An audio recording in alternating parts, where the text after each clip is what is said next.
ओम शांति। आज 5th lesson में हम आप सभी का हार्दिक स्वागत करते हैं। चलिए उस प्रभु पिता की याद में हम बैठे। अभी तो बहुत अच्छी प्रैक्टिस हो गई होगी, आप सभी को सुंदर गीत का आनंद लेंगे और परमात्मा को याद करेंगे।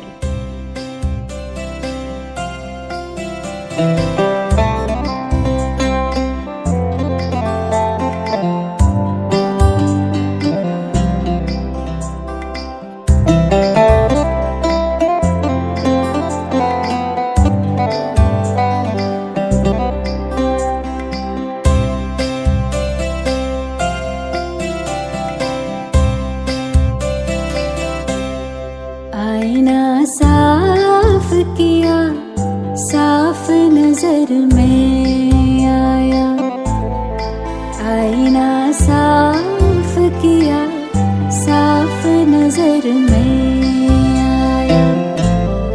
जो मैं को साफ किया, जो मैं को साफ किया, साफ नजर तू आया। रब को मेहरबान पाया, आईना साफ किया, साफ नजर तू आया।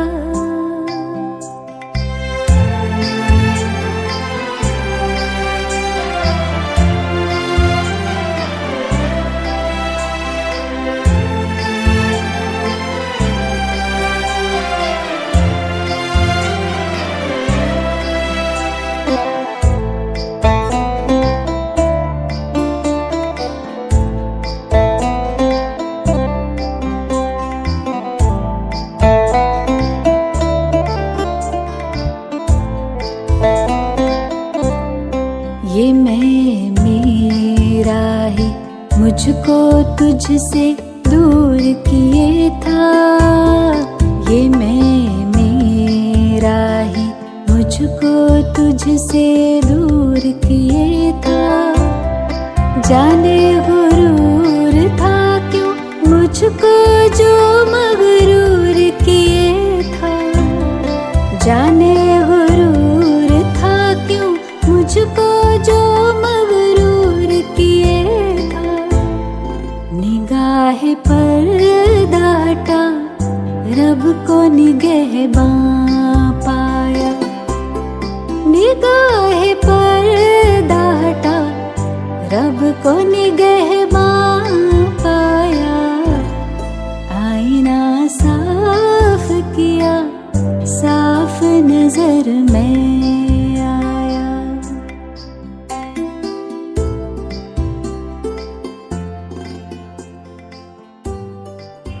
ओम शांति। आज का हमारा बहुत इम्पोर्टेंट लेसन है सृष्टि चक्र, काल चक्र, जिसको हम टाइम साइकिल कहते हैं। ये समय परिवर्तनशील है। कहते हैं परिवर्तन सृष्टि का नियम है। हम सभी समय के साथ चलते जा रहे हैं और समय हमारे से काफी अहेड है। दो चीजों को समझना बहुत बड़ा रहस्य है। एक तो परमात्मा को, दूसरा समय को। अब परमात्मा का तो परिचय मिला, धीरे धीरे हम उनको समझ रहे हैं। परमात्मा के परिचय के लेसन में हमने सुना था कि वो निराकार है, लाइट है। उनका नाम परमपिता परमात्मा शिव है। जिस शिवलिंग की आज तक हम पूजा कर रहे थे, वो परमात्मा निराकार स्वरूप में धरती में चैतन्य है। इसका बहुत सुंदर ज्ञान हमें मिल रहा है।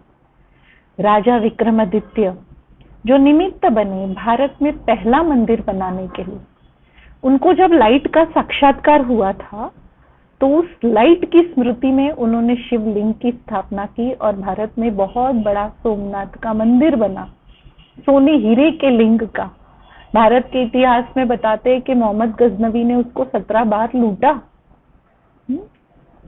लेकिन आज भारतवर्ष में बहुत सारे मंदिर हैं, पशुपतिनाथ, अमरनाथ, वो पशुपतिनाथ जिनको हम लिंग स्वरूप में याद करते हैं, वो आज इस धरती पर चैतन्य है और ये सृष्टि चक्र का राज हमको समझा रहे,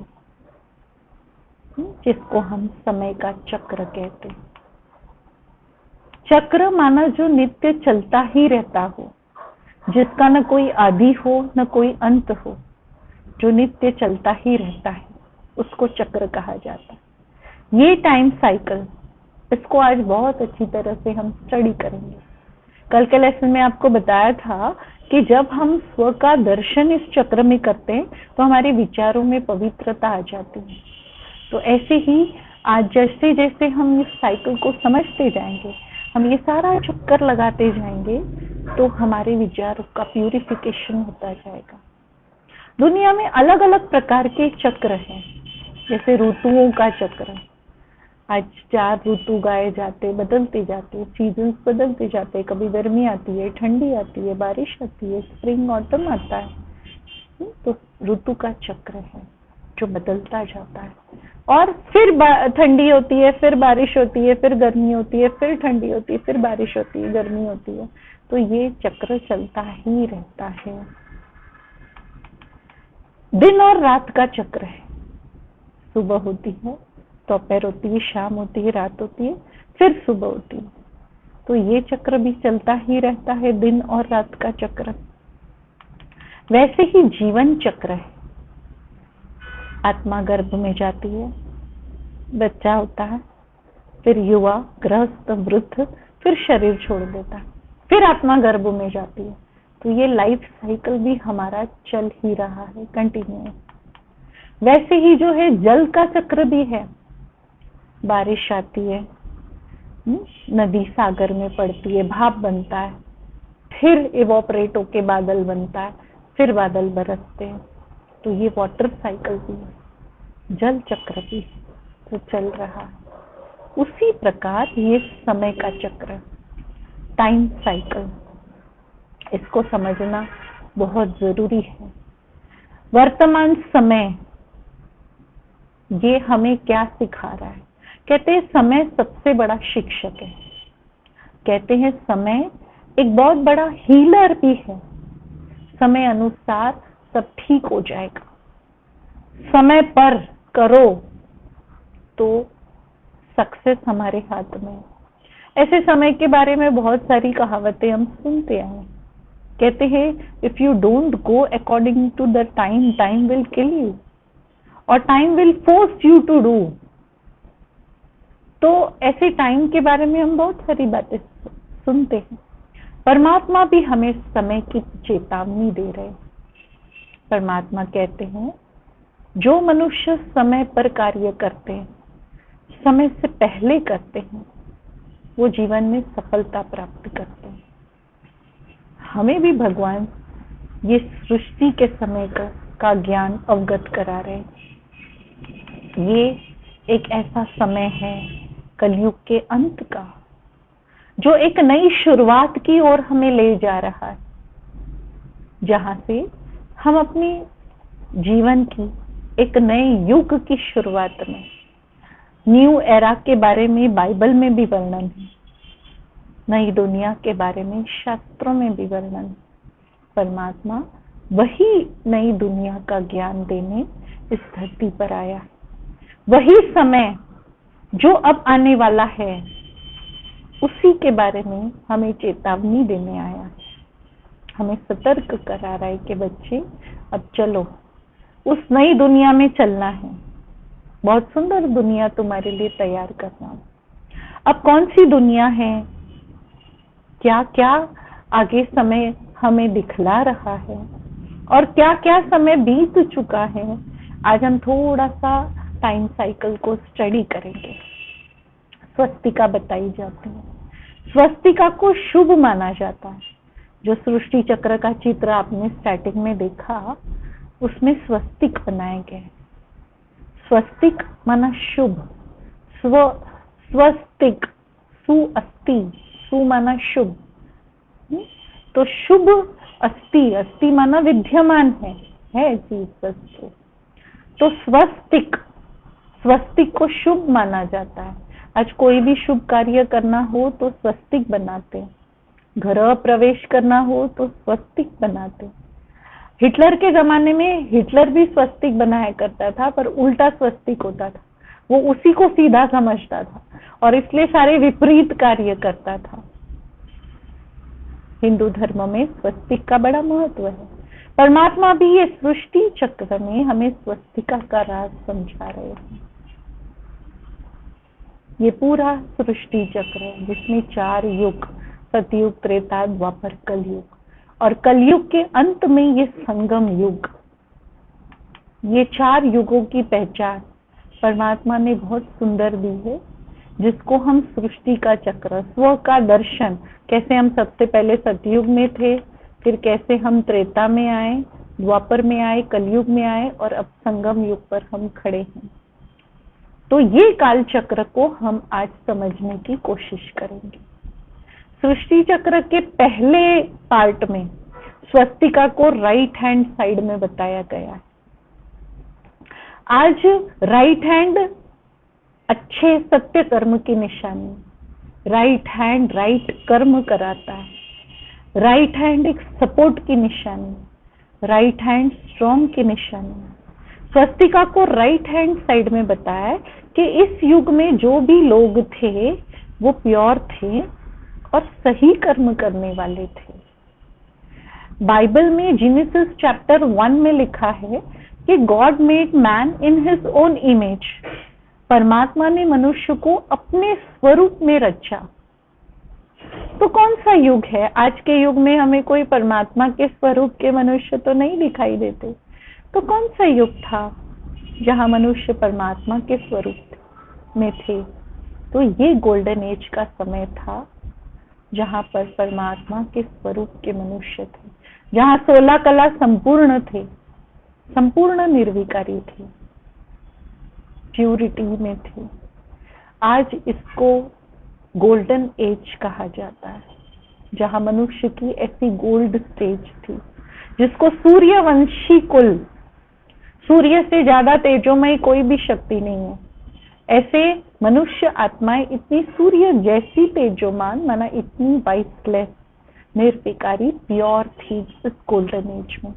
जब सबसे पहले इस सृष्टि की शुरुआत थी तो ये स्वर्ग, इसी को सुख धाम, इसी को पैराडाइज, बहिष्ट कहा जाता है, ये गोल्डन एज था इसी धरती पर, जहां मनुष्य आत्माएं बहुत प्योर थी, बहुत क्लीन थी, बहुत नीट थी और देवी देवता समान थी।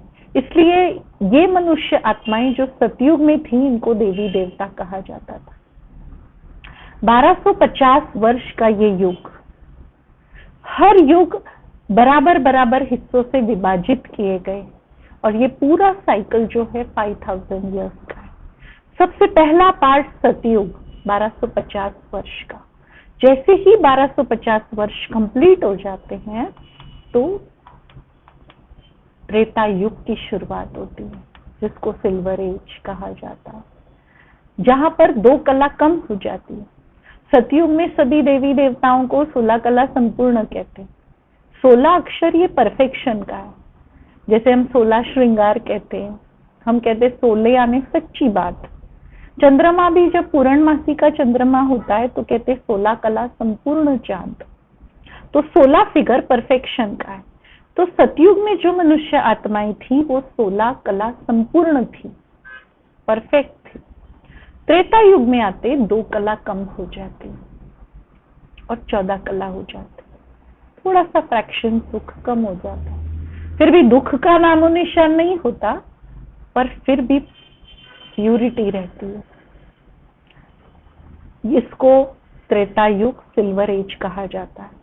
सतयुग में जब मनुष्य आत्माएं होती है तो उनके राजा रानी लक्ष्मी नारायण होते। बाल्य अवस्था में राधे कृष्ण कहलाते और जब बड़े हो जाते हैं, गद्दी पर बैठते हैं, तो वो गद्दी का टाइटल है लक्ष्मी नारायण। जैसे आज हम कहते हैं queen Victoria number 1, queen Elizabeth number 2, Prince Charles 2, pope John Paul 1, 2, 3, 4, तो वो टाइटल है, उस गद्दी का टाइटल है। ऐसे लक्ष्मी नारायण दी 1, दी 2, ऐसे पीढ़ियां उनकी चलती रहती है। बचपन में राधे कृष्ण होते हैं, बड़े होकर जब गद्दी पर बैठते हैं तो लक्ष्मी नारायण कहलाते हैं। इसलिए लक्ष्मी नारायण की बाल्य अवस्था की कहानी भारत के इतिहास में स्पष्ट नहीं है। यही लक्ष्मी नारायण इस भारत के सबसे प्रथम महाराजा महारानी होकर गए। त्रेता युग आता है, 2 कला कम हो जाती है, श्री राम जी सीता जी का राज्य होता है। और त्रेता के अंत आते आते आते आते और कला कम हो जाती है, द्वापर युग की शुरुआत होती है और 1250 वर्ष माना 2500 वर्ष का चक्र लगता है और सभी द्वापर युग में आते हैं। द्वापर युग में अलग अलग धर्म स्थापक आकर धर्म की स्थापना करते हैं, बहुत सारा परिवर्तन होता है। सतयुग त्रेता में एक धर्म, एक राज्य, एक सत्ता होती है। द्वापर युग में आकर अलग अलग धर्म आकर धर्म पिताएं आकर धर्म की स्थापना करते हैं। भक्ति मार्ग शुरू होता है। एक सबसे पहले एक अव्यभिचारी भक्ति होती है, एक शिव की पूजा करते हैं, फिर किसी को श्री कृष्ण जी का साक्षात्कार होता है, किसी को श्री राम जी का, अनेक देवी देवताओं का साक्षात्कार होता रहता है। और पीरियड ऑफ टाइम में धीरे धीरे भक्ति का विस्तार होने लगता है, शास्त्र बनते हैं, पूजा पाठ होती है, धर्म पिताएं आकर अलग अलग धर्म की स्थापना करते हैं।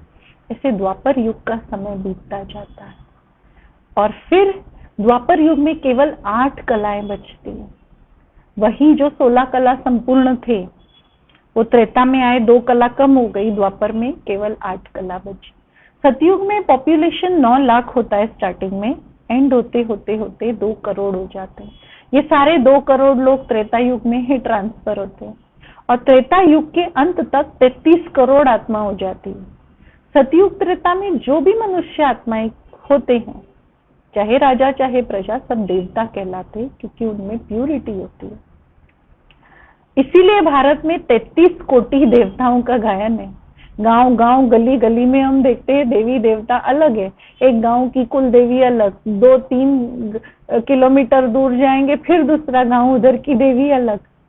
तो 33 कोटि देवी देवताओं का गायन है। सतयुग त्रेता में जो भी मनुष्य आत्माएं आए, राज्य करके गए भारत में, वो देवी देवता कहलाए। और इसीलिए त्रेता युग के अंत तक 33 करोड़ पॉपुलेशन होता है। ये सभी 33 करोड़ आत्माएं द्वापर युग में ट्रांसफर हो जाती और द्वापर युग में और पॉपुलेशन बढ़ता है, कलाएं 8 हो जाती और बढ़ते बढ़ते आज जो है इतनी करोड़ों आत्माएं। कलयुग आता है, द्वापर युग में बहुत सारे परिवर्तन आता है और कलयुग में आते आते और 1250 वर्ष, जिसको आयन एज, और बिल्कुल कलाहीन हो जाते। आज 700 करोड़ से भी अधिक आत्माएं जो है इस धरती पर है। सतयुग त्रेता में बहुत सुंदर दुनिया थी।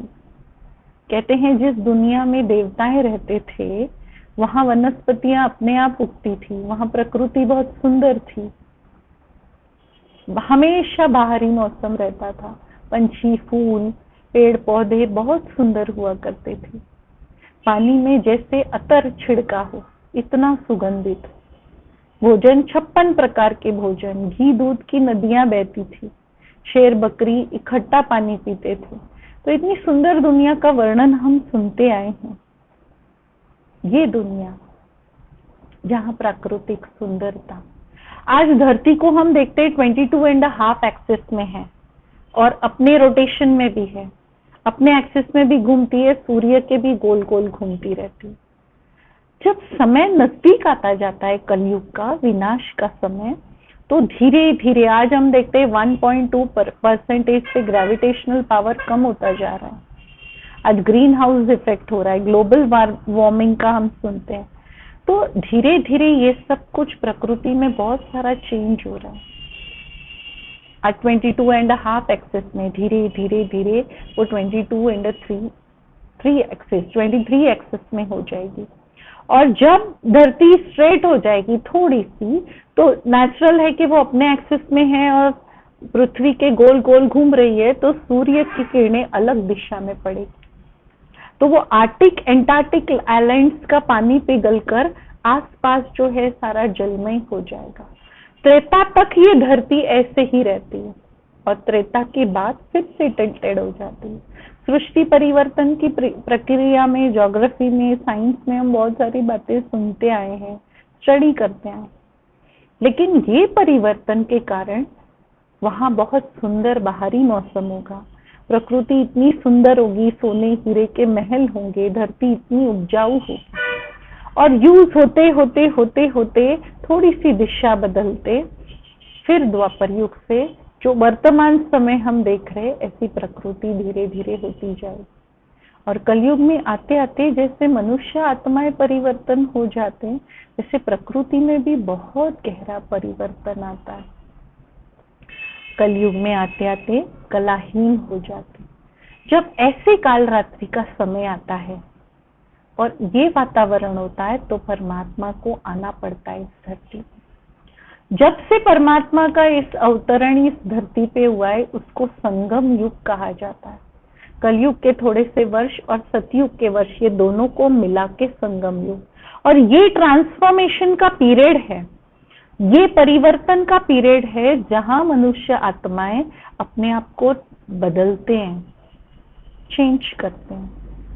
जब से परमात्मा इस धरती पे आए, तब से लेके 100 वर्ष ये संगम युग चलेगा। 1936 से लेके अभी देखिए कितने वर्ष, 84 इयर्स हो चुके हैं और कुछ वर्ष बाकी है। ये सृष्टि की परिवर्तन की प्रक्रिया खत्म होते होते कुछ वर्ष सतयुग के, जब तक विनाश होगा, परिवर्तन होगा, एक सुंदर स्वर्णिम दुनिया इस धरती पर आएगी, तब तक ये संगम युग चलता ही रहेगा। परंतु अभी समय बहुत कम है। कलयुग के इतने सारे वर्ष बीत गए, सतयुग के भी कुछ वर्ष है, दोनों के मिलन के संगम में परमात्मा का अवतरण है। तो परमात्मा जब से संगम युग की शुरुआत हुई, इस धरती पर आकर ये नॉलेज देकर सबको जागरूक कर रहे हैं, अवेयर कर रहे हैं कि अब लौटने का समय है उस दुनिया में, अपने अंदर परिवर्तन करके अब फिर हमें इस दुनिया से उपराम होना है। परमात्मा प्रजापिता ब्रह्मा के द्वारा ये संस्था की शुरुआत की, नॉलेज देना शुरू किया और एक जागृति लाना शुरू किया। इस संस्था में जो है कई भाई बहनों का एक संगठन बना और उनके द्वारा भारत भर में, विदेश में परमात्मा ने सेवा करना शुरू की। ब्रह्मा बाबा, ये चित्र जो आप देख रहे हैं, ये मम्मा, ये इनको मातेश्वरी सरस्वती कहते हैं।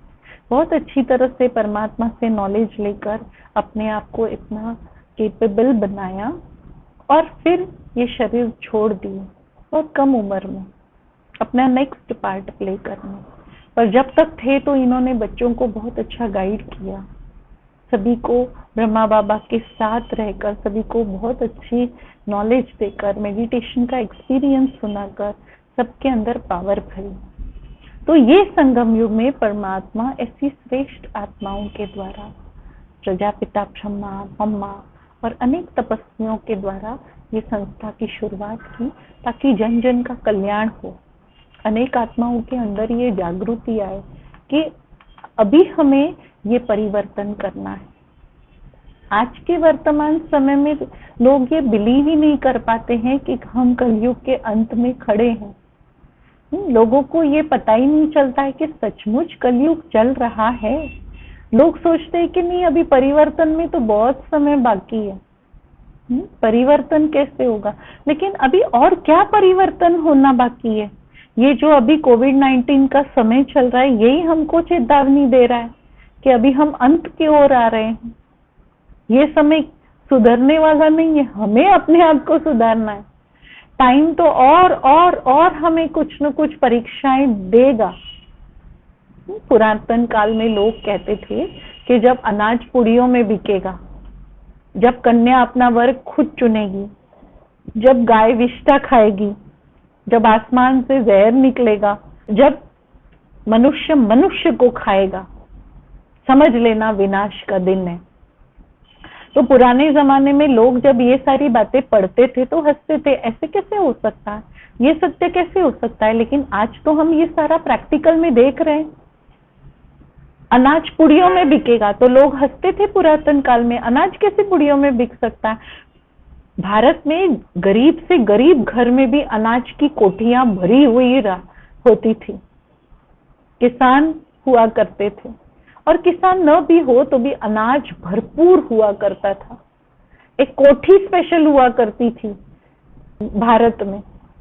आज हम समय देखते, खास करके बॉम्बे में हम थोड़ा थोड़ा पैकेट में लाते पुड़िका में। तो पुराने जमाने के लोग हंसते थे कि पुड़िका में कैसे अनाज बिकेगा, अनाज तो बोरियों में रखा जाता है। आज हम देख रहे हैं कन्या अपना वर खुद चुनेगी। पहले के जमाने में ऐसा होता था कि माता पिता शादी कर दे, पता भी नहीं है कैसे दिखता है पति, कैसे दिखती है पत्नी। जब बाद में देखते थे, अरे पति तो ऐसा है, बड़ा सुंदर है, पत्नी तो ऐसी है, थोड़ी सी श्याम है, तो ऐसा देखते थे। फिर समय आया कि चलो माता पिता बड़े होने के बाद एक दूसरे को फोटो दिखाते। आजकल तो पसंद करके भी रिलेशन टिक नहीं पाते। और उससे भी बड़ी बात है, आजकल ऑनलाइन मैरिज हो रहा है। हमने ये कोरोना के समय में भी कितनी जगह सुना, ऑनलाइन मैरिज किया। थोड़ा सा वेट करने का धीरज नहीं, लेकिन ऑनलाइन मैरिजेस हुए। चलो ठीक है, ऑनलाइन मैरिज कर रहे हैं, लेकिन आज ऑनलाइन डिवोर्स भी हो रहा है। रिलेशन नहीं टिकते, ऑनलाइन डिवोर्स। तो ऐसा भी समय आ गया। ये भी शास्त्रों में वर्णन था, कन्या अपना वर खुद चुनेगी, गाय विष्ठा खाएगी। लोग सोचते थे, अरे बाप रे, गाय विष्ठा खाएगी। लेकिन आज हम देखते हैं हमेशा कूड़ेदान में गाय होती है, कूड़ेदान में ही रहती है। आज गाय कूड़ेदान में रहती है, इसलिए प्लास्टिक बंद कर दिया है। तो पुराने जमाने में कहते थे गाय विष्ठा खाएगी, कहते थे आसमान से जहर निकलेगा। आज कई स्थानों पे एसिड रेन्स होते हैं। पहले पहले लोग पहली बारिश में नहाने जाते थे कि सब कीटाणु स्वच्छ हो जाएंगे। आज पहली बारिश में नहाने को डरते हैं कहीं रोग न हो जाए, क्योंकि कई जगह एसिड रेन्स हुए। तो ये भी शास्त्रों में था कि आसमान से जहर निकलेगा। लोग सोचते थे आसमान से जहर कैसे आएगा, कि हम प्रैक्टिकल देख रहे हैं। कहते मनुष्य मनुष्य को खाएगा। आज कितनी जगह है जो ह्यूमन फ्लैश को सेल कर रहे हैं, खा रहे हैं, और वहां की गवर्नमेंट ने प्रमोट किया है। कितनी जगह हम देखते हैं मनुष्य फ्लैश को खा रहे हैं। तो आज मनुष्य मनुष्य को खा रहा है, मनुष्य जानवर को खा रहा है, ये तो हमने सुना था। लेकिन मनुष्य मनुष्य को खाएगा, ये भी हम प्रैक्टिकल आंखों में देख रहे हैं। तो और क्या अभी कलयुग में बचा है देखने के लिए। इसीलिए परमात्मा को इस धरती पर आना पड़ा, सभी मनुष्य को मुक्ति देने, सद्गति करने, जीवन मुक्ति देने। ये वो समय है, अभी हमें रियलाइज करना है। आज धन दौलत है, ऐशो आराम है, तो ऐसा नहीं कि हम स्वर्ग में बैठे हैं। कितने दिन चलने वाला है सब कुछ, सब कुछ खत्म होगा। तो अभी तो कम से कम हम ये समय को रियलाइज करें। एक बार मदर टेरेसा थे ना, तब मदर टेरेसा वॉकिंग को जा रहे थे, और जब मदर टेरेसा सुबह सुबह वॉकिंग कर रहे थे तो फॉरेन में कैसे डस्टबिन क्लोज होते हैं, उनमें इलेक्ट्रिक सिस्टम होता है, गाड़ी आती है और अंदर ही अंदर सब कुछ वैनिश हो जाता है। तो एक डस्टबिन से मनुष्य के करहाने की आवाज आई। उन्होंने बटन दबाकर देखा तो एक बहुत ऐसे बूढ़ा अंदर था और बहुत सारे चूहे शरीर को कुतर रहे थे, बहुत करा रहा था, बहुत भयानक दृश्य था। उन्होंने तुरंत नजदीक के घर में बेल बजाया और अपने आश्रम में फोन करके गाड़ी मंगाई। व्यक्ति को लेके गए, 15 ही मिनट बस उसकी श्वास बची थी। तो उन्होंने सोचा क्या करूं, तो डेटॉल के पानी से जख्म साफ किए कि उसको थोड़ा सूदिंग इफेक्ट मिले।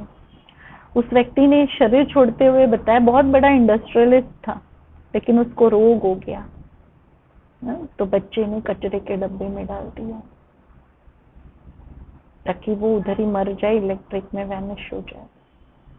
तब मदर टेरेसा ने भगवान को कहा कि भगवान बस और क्या देखने का बाकी रह गया है, यह सृष्टि का अंत काल आ गया है। तो देखिए आज ऐसा हो रहा है, आज संबंधों में दरार है, हर वातावरण मुश्किल है, हर एक व्यक्ति परेशान है। तो ये वो समय है जहाँ कोई भी चीज में अंडरस्टैंडिंग नहीं है, न संबंधों में है, न कार्य करने में है, न बोलने में है, न सोचने में है, न संबंध निभाने में है। भारत की संस्कृति में त्याग, तपस्या, सेवा, प्यार, ये सारी बहुत सुंदर बातें थी, लेकिन आज कहीं खो गया है। त्याग की भावना खो गई है, तपस्या तो दूर दूर तक नहीं, और सेवा भावना उसमें भी कुछ न कुछ स्वार्थ। इसीलिए परमपिता शिव परमात्मा हमें सिखलाते हैं कि पुनः वो भारत को सुंदर बनाने, पुनः एक स्वर्णिम दुनिया लाने, सभी मनुष्य आत्माओं को परिवर्तन करने मैं इस धरती पर तुम्हारे सामने आ गया हूं। ब्रह्मा कुमारी संस्था में नित्य परमात्मा के प्रवचन, महावाक्य चलते रहते, सभी भाई बहनें सुनते रहते हैं, और रोज परमात्मा स्व परिवर्तन, विश्व परिवर्तन की बातें बताते हैं। तो ये वो संगम युग का समय है जब परमात्मा प्रजापिता ब्रह्मा के द्वारा हमें सावधान कर रहा है, हमें समय की चेतावनी दे रहा है कि अभी पुनः वो चक्र में जाना है। अभी कलयुग अंत हो गया, संगम युग हो गया, पुनः हमें सतयुग की शुरुआत करनी है, और इसीलिए इसको चक्र कहा जाता है। ये पूरा 5000 इयर्स का चक्र है। सतयुग 1250 वर्ष, त्रेता भी, द्वापर भी, कलयुग भी, पूरा टाइम साइकिल 5000 इयर्स का है जो रिपीट होता रहता है। ये कितनी बार रिपीट हुआ और कितनी बार रिपीट होगा, ये एक अनसॉल्व्ड मिस्ट्री है, पर ये चक्र है जो चलता ही रहता है, और हम इस चक्र में चलते चलते आए। जब सतयुग में थे तो मनुष्य आत्माएं बहुत प्योर थी, त्रेता में थोड़ी सी कम हो गई, द्वापर में और कम, कलयुग में कलाहीन हो गई। पुनः हमें सतयुग में 16 कला संपूर्ण बनना है, तो ये संगम युग का पीरियड है जहां ट्रांसफॉर्मेशन होता है। ये नॉलेज, स्पिरिचुअल नॉलेज से, मेडिटेशन से, अच्छे संस्कारों से, अच्छी क्वालिटीज से, एक अच्छी स्टडी से हम पुनः 16 कला संपूर्ण बनते हैं। जो आत्माएं सतयुग त्रेता में आई है वो उतनी आत्माएं बराबर संगम युग में जागृत हो जाती है। दुनिया में कितनी सारी बातें हैं जो कुदरती तौर पे चल रही है। अगर हम आत्मा की नॉलेज को ही देखें, बराबर आत्मा दूसरे गर्भ में जाती है, बराबर दूसरा पार्ट प्ले करती है। जब जाने का समय होता है बराबर व्यक्ति को इंटीमेशन मिलता, मृत्यु हो जाती है। तो कितनी सारी चीजें कुदरती तौर पे हो रही। ऐसी ही जो है कि जो आत्माएं सतयुग में जाने वाली है वो बराबर अपने समय पर आ जाएगी और मुक्ति प्राप्त कर, जीवन मुक्ति प्राप्त कर, अपने आप को परिवर्तन कर पुनः सतयुग के लायक बन जाएगी। देवी देवताएं कोई और नहीं है या ऊपर में बसे नहीं है, लेकिन वही देवताएं जब ये टाइम साइकिल में चक्कर लगा के कलयुग के अंत में आ गए तो वो साधारण बन गए। आज कोई बहुत बुजुर्ग को अपना बहुत यंग पने का फोटो दिखाए तो कहेंगे अरे वाह, यंग थे तो कितने स्मार्ट थे, आज बुजुर्ग हो गए। उसे खुद को भी देख के लगेगा अरे मैं छोटा था, जवान था, बहुत सुंदर था। तो ये टाइम साइकिल में शरीर का परिवर्तन होता है, ऐसे ये सृष्टि का भी परिवर्तन होता है, ऐसे आत्मा का भी परिवर्तन होता है। जो आत्माएं सतयुग त्रेता में देवी आत्माएं थी, भारत को देवी भारत कहा जाता है, तो जो आत्मा ऐसे देवी देवता कुल की थी वो चक्कर लगाते लगाते कलयुग अंत में आकर इम्प्योर बन गई और फिर प्योर बनने के लिए चांस है। और वो आत्माएं जरूर अपने आप को परिवर्तन करती है, प्योर बनाती है। तो आप सभी भी वो सतयुग वाली श्रेष्ठ आत्माएं हो। सारा टाइम पीरियड परिवर्तन होकर आप लास्ट जन्मों में कलयुग में अंत में आए। अब चले हम संगम युग में। जरूर आप संगम युगी आत्माएं हो, इसलिए आप ये कोर्स सुन रहे हो। जैसे सुनते जाएंगे जागृत होती जाएगी आत्मा, और वो सतयुगी संस्कार आपके अंदर डेवलप होते जाएंगे। पुनः वो सतयुग में जाने, वो परिवर्तन करने, वो चेंज करने के लिए हम अपने आप को अच्छा बनाने के लिए यहाँ बैठे हैं कि सुन रहे हैं, अपने आप को परिवर्तन करने के लिए। इसके साथ साथ यही सृष्टि चक्र को एक कल्प वृक्ष, वृक्ष के फॉर्म में भी बताया गया है। चलिए हम देखते हैं, थोड़ा सा हम इस चक्र को वृक्ष के फॉर्म में स्टडी करेंगे। इसको कल्प वृक्ष भी कहा जाता है। ये 5000 इयर्स का चक्र है, इसको कल्प वृक्ष कहते हैं। कल्प माना ये पूरा 5000 इयर्स का चक्र, कल्प को दर्शाने वाला वृक्ष, उसको कल्प वृक्ष। शास्त्रों में कहा गया है कि कल्प वृक्ष एक ऐसा वृक्ष था जिसके नीचे बैठकर कोई भी संकल्प करो, कोई भी इच्छा करो तो पूरी हो जाए। कितना अच्छा हो ना ऐसा कोई वृक्ष हो। तो स्टोरी बताते हैं कि एक व्यापारी था, एक गांव से दूसरे गांव में जा रहा था। रात हो गई, एक पेड़ के नीचे विश्राम करने लगा। फिर उसको संकल्प आया, बहुत भूख लग रही है, खाना तो खत्म हो गया है, कहाँ से खाना आ जाए, तुरंत अच्छा भोजन आ जाता है। देख के चौंक जाता है, बहुत सुंदर सुंदर खुशबू घी की, फटाफट खा लेता है। बहुत पेट भर के खाने के बाद उसको संकल्प आता है, अभी नींद आ रही है, अच्छा बिस्तर लग जाए, बिस्तर लग जाता है। अरे वाह, सोचता है जो संकल्प कर रहा हूँ पूरा हो रहा है, यहाँ क्या जादू है। फटाफट छलांग लगा के सोने की तैयारी करता है। अब बस गहरी नींद लगी होती है, आधी रात को अलग अलग आवाज आती है।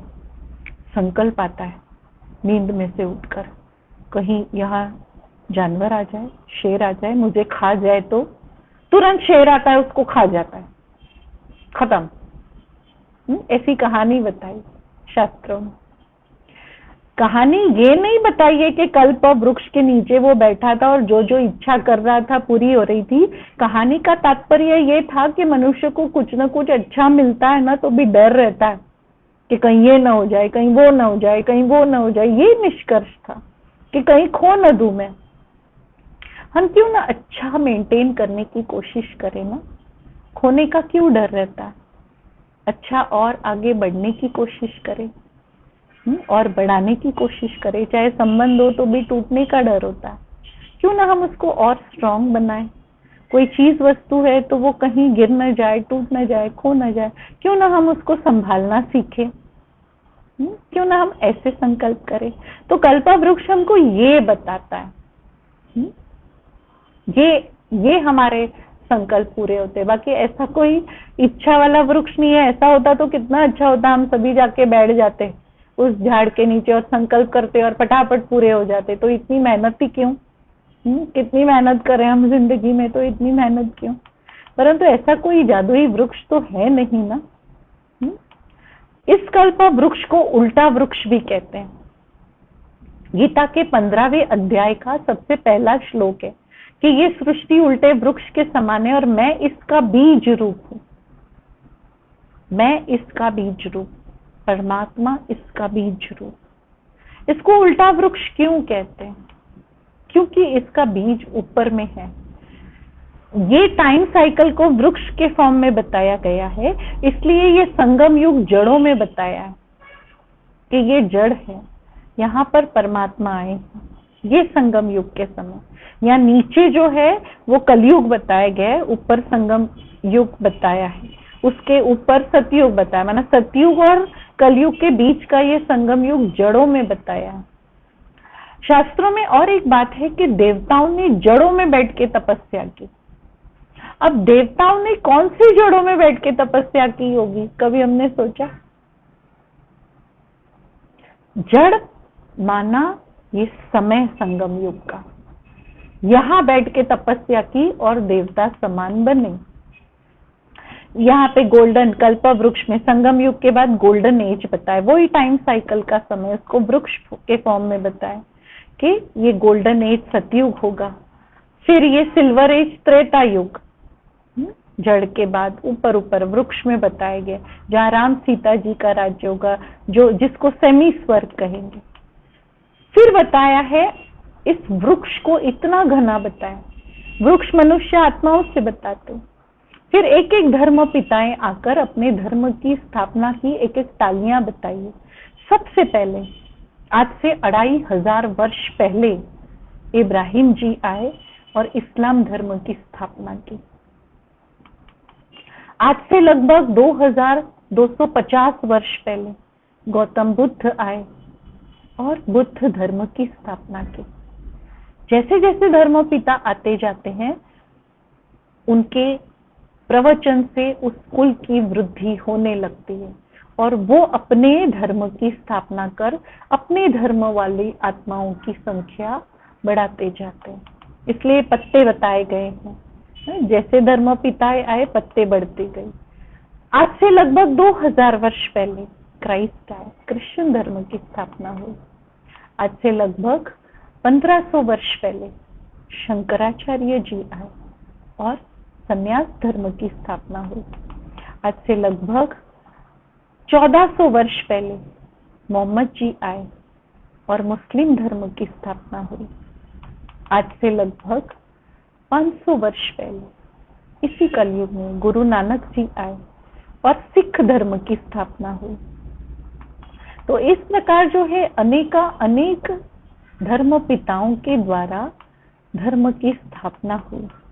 कहते हैं कि जब भारत में सिद्धांत खत्म हुए, जो सतयुग त्रेता में बहुत अच्छे संस्कार थे, सिद्धांत थे, धीरे धीरे खत्म हुए, तो इब्राहिम जी आए और सिद्धांत लोगों के अंदर भरने की, पुनः निर्माण करने की कोशिश की।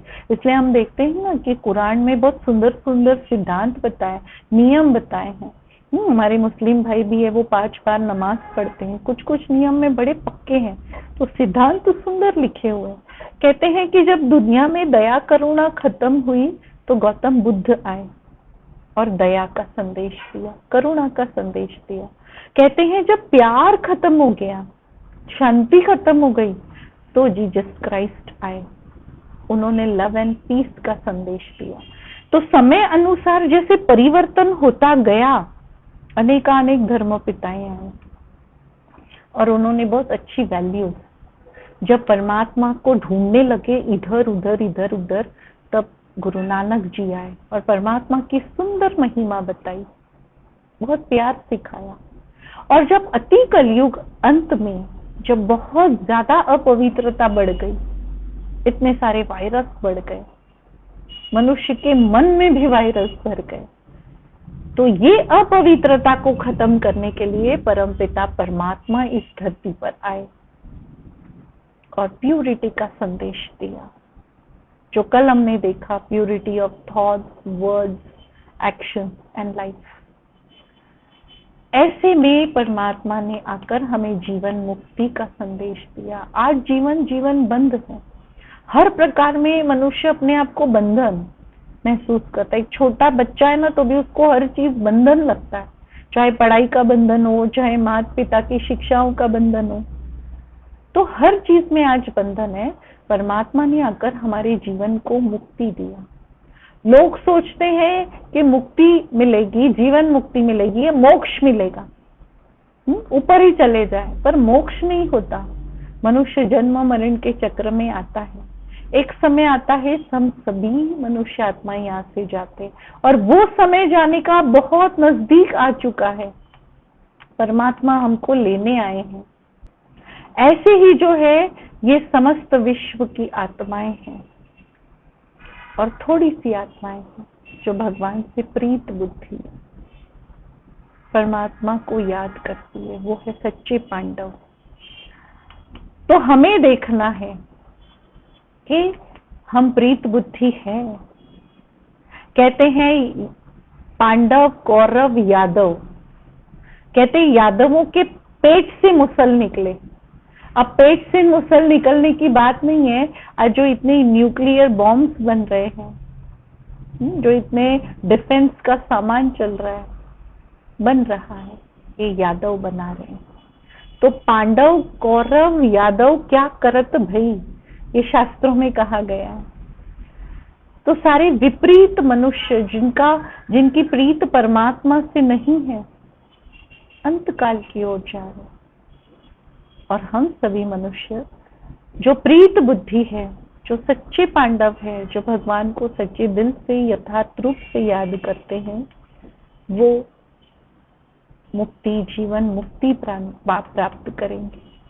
तो हमें देखना है कि हम कौन सी सेना में जुड़ना चाहते हैं, प्रीत बुद्धि वाली, विपरीत बुद्धि वाली, कौन सी सेना में, कि यादव कुल में।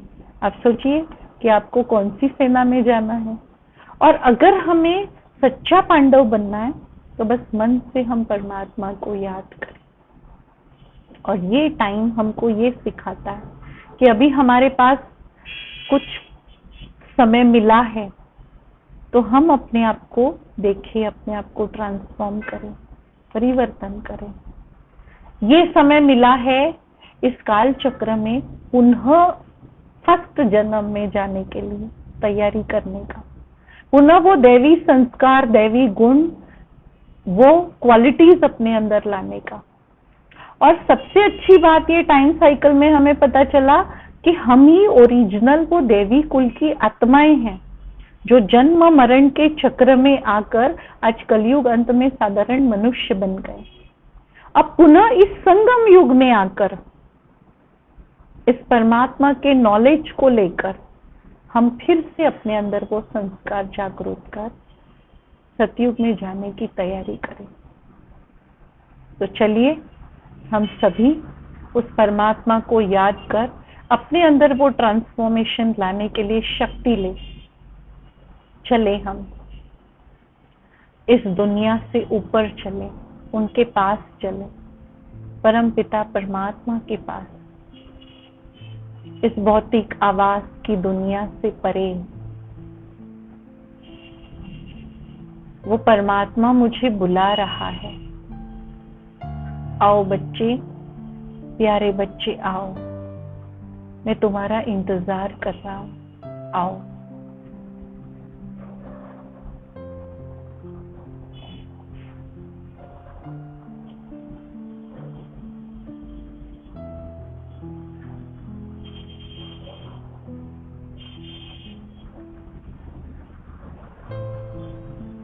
चले हम आवाज की दुनिया से ऊपर, आसमान से ऊपर, उस छठे तत्व में, शांति धाम में। दिव्य प्रकाश स्वरूप परमात्मा मेरे सामने है, शांति के सागर है और शांति के बहुत ब्यूटीफुल वाइब्रेशन, श्वेत रंग की किरणें निकलकर मुझ आत्मा को स्पर्श कर रही है।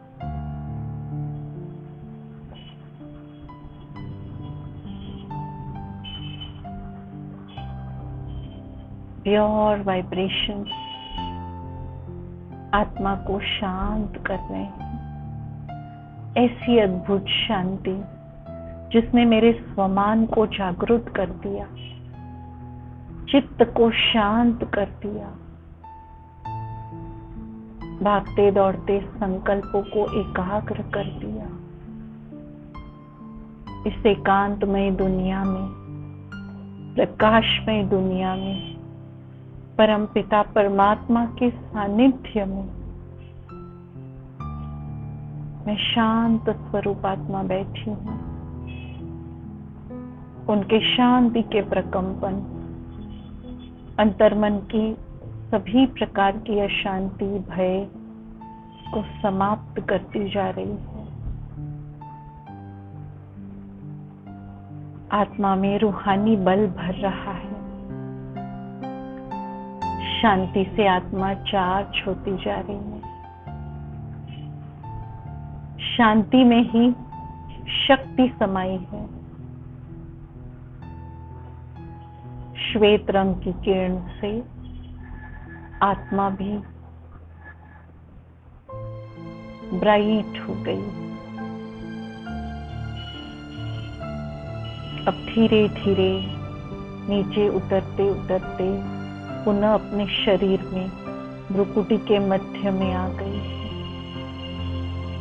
सारे शांति के प्रकंपन आत्मा में भ्रुकुटी के मध्य से मेरे रक्त तक पहुंच रही है और संपूर्ण शरीर को शांत बना रहे हैं। मैं एक शांत स्वरूप आत्मा हूं। ओम शांति, ओम शांति, ओम शांति।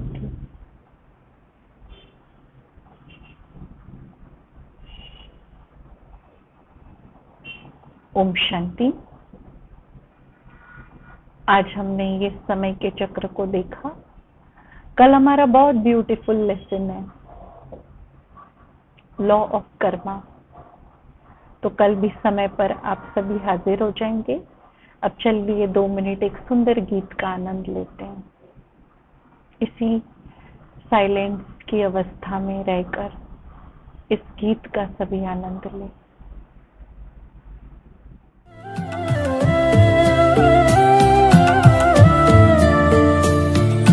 देर नहीं फिर चमकेगा भारत भाग्य सितारा।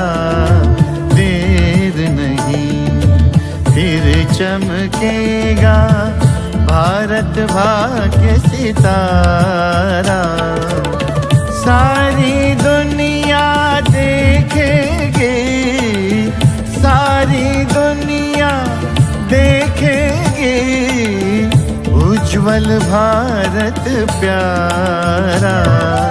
देर नहीं फिर चमकेगा भारत भाग्य सितारा। देर नहीं फिर चमकेगा भारत भाग्य सितारा। प्यारा देश हमारा, भारत देश हमारा, प्यारा देश हमारा, भारत देश हमारा।